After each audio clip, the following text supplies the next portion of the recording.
Seorang anggota kepolisian di Kendari, Sulawesi Tenggara ditusuk oleh seorang pria saat menggerebek pengedar narkoba.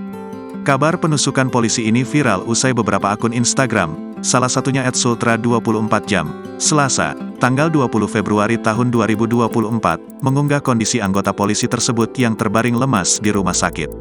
Akibatnya, personel Subdirektorat 1 Ditres Narkoba Polda Sultra ini mengalami luka tusuk dan langsung dilarikan ke Rumah Sakit Bayangkara Kendari untuk mendapatkan perawatan medis, tulis keterangan dalam unggahan itu.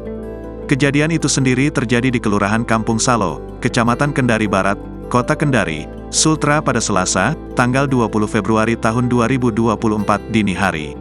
Anggota polisi yang menjadi korban penusukan tersebut berinisial HP, seorang personel Ditres Narkoba Polda Sulawesi Tenggara. HP ditusuk setelah dikepung warga yang diduga melindungi pelaku. Kabid Humas Polda Sultra, Kombes Pol Is Christian membenarkan kejadian tersebut. Iya benar, kejadiannya tadi malam saat anggota kami melakukan penangkapan, ujarnya, Selasa, tanggal 20 Februari tahun 2024, dikutip dari tribunnewsultra.com. Terkait kasus tersebut, Polda Sultra kini juga telah berhasil mengamankan pelaku.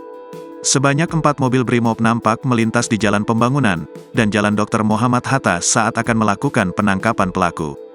Salah satu warga di lokasi yang tidak disebutkan namanya mengatakan pelaku sudah ditangkap.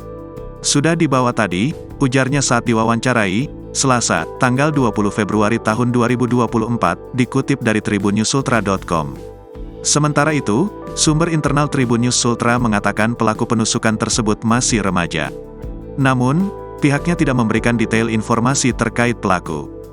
Download Tribun X sekarang, menghadirkan lokal menjadi Indonesia.